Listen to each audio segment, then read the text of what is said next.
दोस्तों नथिंग के ये दो नए फोन लॉन्च हो चुके हैं और दोनों ही फोन्स के लॉन्च होने से पहले नथिंग की हाइप बहुत ज्यादा देखने को मिलती है।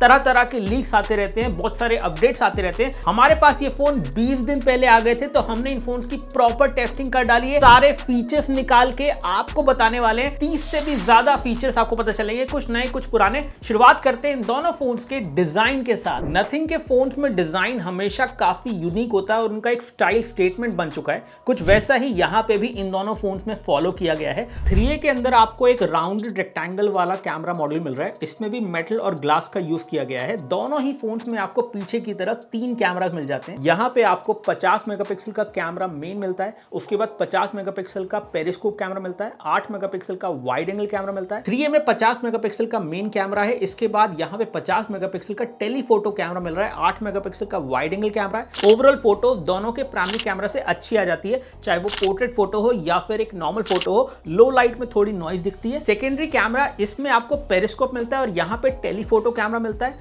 दोनों के रिजल्ट्स आपके सामने। इसका जूम काफी बढ़िया हो जाता है इसके पेरिस्कोप की वजह से और यहाँ पे टेलीफोटो के रिजल्ट्स भी अच्छे आ जाते हैं। दोनों ही फोन्स में आपको 8 मेगापिक्सल का वाइड एंगल कैमरा में मिलता है, जिनके रिजल्ट्स और कलर्स ऑलमोस्ट सेम है। सेल्फी कैमरा में थोड़ा बदलाव है, तो यहाँ पे दोनों की सेल्फी मैंने आपको स्क्रीन पे लगा दी है। आप बताओ दोनों में से कौन सी फोटो आपको ज्यादा अच्छी लग रही है। दोनों ही फोन का फॉर्म फैक्टर जो है काफी सिमिलर है। एजेस पे दोनों में आपको प्लास्टिक फ्रेम मिलता है, फ्लैट एजेस हैं और बिल्कुल ऐसे स्टैंड कर सकते हैं टेबल के ऊपर। दोनों में आपको सेम 6.7 इंच का 120 हर्ट्ज वाला एमोलेड डिस्प्ले मिल जाता है और यहाँ पे दोनों ही फोन के साथ आपको पांडा ग्लास की प्रोटेक्शन भी मिलती है और स्क्रीन गार्ड भी इसमें लगा हुआ मिलता है। ये दोनों ही फोन्स नथिंग के लेटेस्ट ओएस नथिंग OS 3.1 के साथ आते हैं और इसके कुछ अमेजिंग फीचर्स मेरे को मिले हैं आपको। चलिए आपको बताते हैं। सबसे बड़ा बदलाव है एक फिजिकल बटन का, जो कि दोनों ही फोन्स के ऊपर आता है और इस नए बटन को बोलते हैं ये एसेंशियल की, जो कि आपको ले जाता है एक एप्लीकेशन में जो कि इस फोन में प्री इंस्टॉल आती है। उसका नाम है एसेंशियल स्पेस। ये एक AI एप्लीकेशन है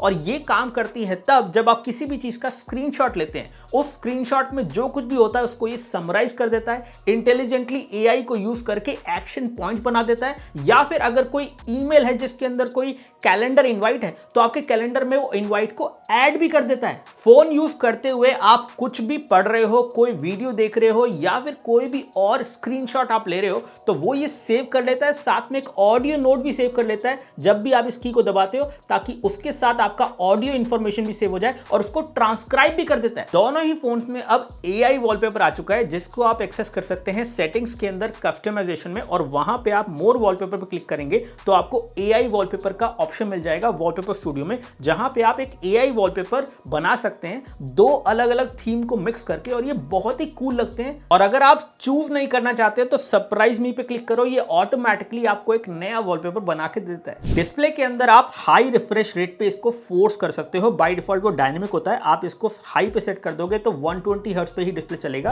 साथ साथ यहाँ पे आपको नाइट लाइट का इफेक्ट भी मिलता है, जिसको आप अनेबल कर सकते हो शेड्यूल के हिसाब से, टाइमिंग के हिसाब से वो ऑन हो जाएगा और ऑफ भी। HDR कंटेंट को देखने के लिए आप HDR डिस्प्ले भी आप ऑन कर सकते हो। यहाँ पे एक टॉगल है जिससे आपका HDR कंटेंट और भी अच्छा दिखेगा। एमोलेड डिस्प्ले है तो आपको ऑलवेज ऑन डिस्प्ले का ऑप्शन भी मिलता है और अगर आप चाहो तो लॉक स्क्रीन पे कुछ टेक्स्ट भी दिखा सकते हो और साथ साथ नोटिफिकेशन को हाइड भी कर सकते हो। फ्लिप टू ग्लिफ तो पुराना फीचर है, वो अभी भी काम करता है। साथ साथ अब नोटिफिकेशन वगैरह तो यहाँ पे आ ही जाएंगी। साथ साथ थर्ड पार्टी एप्लीकेशन का सपोर्ट भी दिया गया। अब आप उबर, स्विगी, जोमैटो इस तरह की ऐप्स के साथ ग्लिफ इंटरफेस को यूज कर पाओगे। एक नया फीचर जो कि ग्लिफ लाइट के थ्रू मिलता है वो है अब आप अपनी खुद की रिंगटोन को कंपोज कर सकते हैं कंपोजर फीचर को यूज करके। कुछ इस तरह का इंटरफेस यहाँ पे मिलता है और यहाँ पे आप अपनी रिंगटोन जो है अपने आप बना सकते हैं।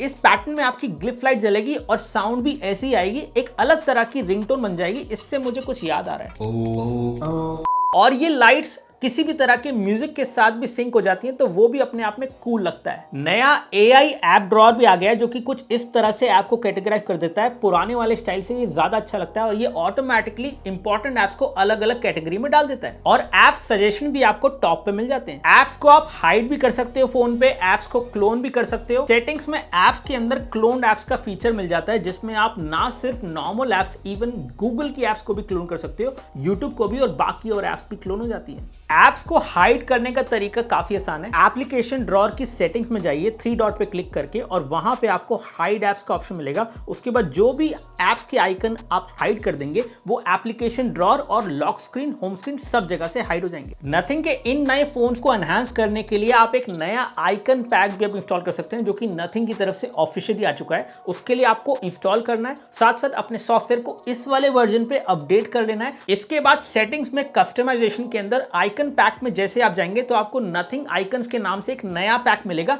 जिससे आप अपने नथिंग फोन की लुक और भी एनहांस कर सकते हैं। दोनों ही फोन्स कैमरा को छोड़ के काफी कुछ आइडेंटिकल हैं और प्रोसेसर के मामले में भी कुछ ऐसी ही कहानी है। दोनों में आपको स्नैपड्रैगन 7S Gen 3 मिलता है, जिसका Antutu स्कोर 8 लाख से ऊपर है। ये गेमिंग फोन तो नहीं है, लेकिन मॉडरेट गेमिंग अगर आपको करनी हो तो काफी बढ़िया गेमिंग भी हो जाती है। इवन स्क्रीन का टच सैम्पलिंग रेट भी 1000 के आसपास है, जो कि बढ़िया टच रिस्पॉन्स दे देता है। तो गेमिंग अच्छी कर लोगे, लेकिन ये प्रो गेमिंग के लिए डिवाइसेस नहीं बने। साथ साथ UFS 2.2 की स्टोरेज दी है दोनों फोन्स में, जो कि UFS 3.1 होता तो और अच्छा होता, कंसिडरिंग इन दोनों की प्राइस, जो कि मैं आगे बताने वाला हूं। बैटरी के भी कुछ बढ़िया यूनिक फीचर्स यहां पे देखने को मिल रहे हैं। सबसे पहला अडेप्टिव बैटरी, जो कि आपकी बैटरी बैकअप को और बेहतर कर देता है, खासतौर से जब आप लो बैटरी पे चल रहे हो तो ये पावर सेविंग मोड है थोड़ा सा। दूसरा, बैटरी हेल्थ है इसके अंदर, जिसके अंदर आप चार्जिंग को कस्टम लिमिट पे लगा सकते हो। यानी कि अगर आप चाहते हो कि आपका फोन की चार्जिंग बंद हो जाए 80% के बाद, तो वो भी आप कर सकते हो। इसके अलावा अगर आप वापस आओगे तो स्लीप स्टैंड बाय ऑप्टिमाइजेशन भी यहाँ पे मिल रहा है, जिससे जब आपका फोन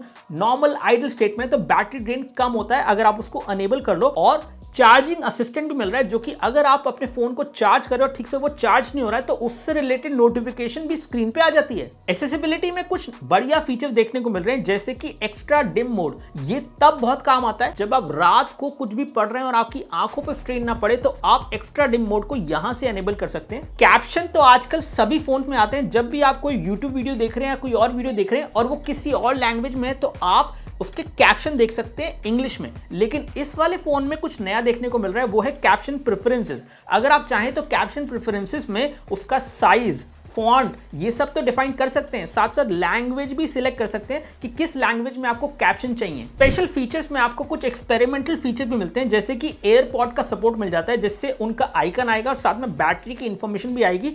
ग्लिफ प्रोग्रेस नाम का ये फीचर है, जिसमें आप थर्ड पार्टी एप्स को ग्लिफ बार पे देख सकते हैं, उनकी प्रोग्रेस वगैरह। साथ साथ डॉट मैट्रिक्स टाइटल भी आप कर सकते हैं। सेटिंग्स में सारे टाइटल्स को आप एन डॉट फॉन्ट में कन्वर्ट कर सकते हैं, जो कि बहुत कूल लगता है। गेम मोड भी यहाँ पे मिल जाता है स्पेशल फीचर्स के अंदर, जिसके अंदर आप गेम्स को ऐड कर सकते हैं। गेम के अंदर अलग से आपको एक साइड बार मिल जाता है, जिसमें एडिशनल फीचर्स मिलेंगे। नोटिफिकेशन डिस्प्ले को मिनिमल कर सकते हैं, ताकि नोटिफिकेशन ना आए गेम खेलते हुए, आपको डिस्टर्ब ना हो। मिस टच प्रिवेंशन का ऑप्शन भी है, यानी कि गेम के अंदर मिस टच ना हो वो अनेबल कर सकते हैं। गेम के कलर को भी एनहांस कर सकते हैं। रैम बूस्टर आपको मिल जाता है, जिससे आप अपने फोन की रैम को थोड़ा सा बूस्ट कर सकते हैं। वर्चुअल रैम को ऐड कर सकते हैं, उससे थोड़ा बहुत ही परफॉर्मेंस का डिफरेंस आता है। अगर आप चाहें तो ट्राई कर सकते हैं। इसके अलावा अगला फीचर बहुत ही यूजफुल है, वो है पावर ऑफ वेरीफाई, जिसमें आपका फोन पावर ऑफ नहीं होगा जब तक उसमें आपका लॉक कोड नहीं लगेगा। ये बहुत यूजफुल फीचर है। जब भी आपका फोन खो जाएगा उस टाइम पे बहुत काम आएगा। फोन को आप ट्रैक कर पाएंगे अगर आपने फीचर अनेबल किया है तो। यहीं पे आपको पॉपअप व्यू ऑप्शन भी मिल जाता है, जिससे आप किसी भी तरह की ऐप को एक छोटे से पॉपअप में, छोटी विंडो में भी चला सकते हैं। ये काफी यूजफुल फीचर है जब आप मल्टीटास्किंग कर रहे हैं 2-3 ऐप्स के बीच में,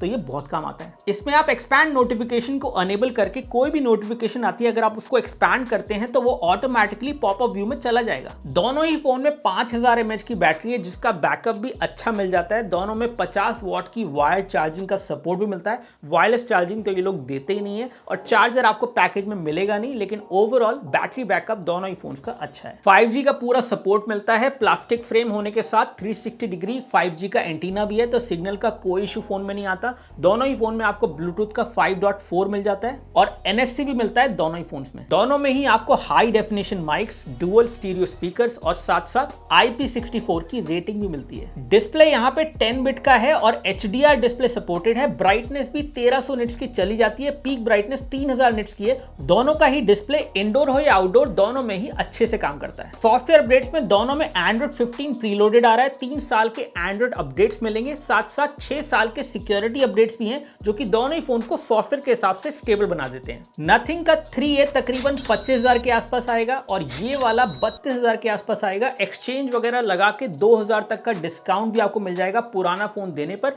और अगर आप नथिंग फोन यूजर है तो आपको और भी बेहतर ऑफर मिल सकती है। दोनों ही फोन्स में कुछ नए इंप्रूवमेंट मुझे देखने को मिले, जैसे कि कैमरा यहाँ पे बेहतर हो गए हैं पहले से, यूआई तो और भी स्मूथ हो गया है। हार्डवेयर यहाँ पे मुझे लगता है थोड़ा और बेहतर हो सकता था, लेकिन फिलहाल जैसा भी है वो काम तो करता है ठीक से, उसमें कोई यूसेज में प्रॉब्लम नहीं आती है। अपने नथिंग फोन के यूजर्स के साथ तो ये वीडियो शेयर करना, उनके साथ भी शेयर करना जो नथिंग का फोन लेने की सोचते तो हैं लेकिन थोड़े कंफ्यूज रहते हैं। इस वीडियो को देखने के बाद कंफ्यूज नहीं रहेंगे। ऐसी वीडियोस हम आपके लिए लाते रहते हैं, तो सब्सक्राइब कर लेना और फोन के रिव्यूज के लिए, और इन फोन्स के भी कुछ और वीडियोस आने वाले हैं। Bye bye.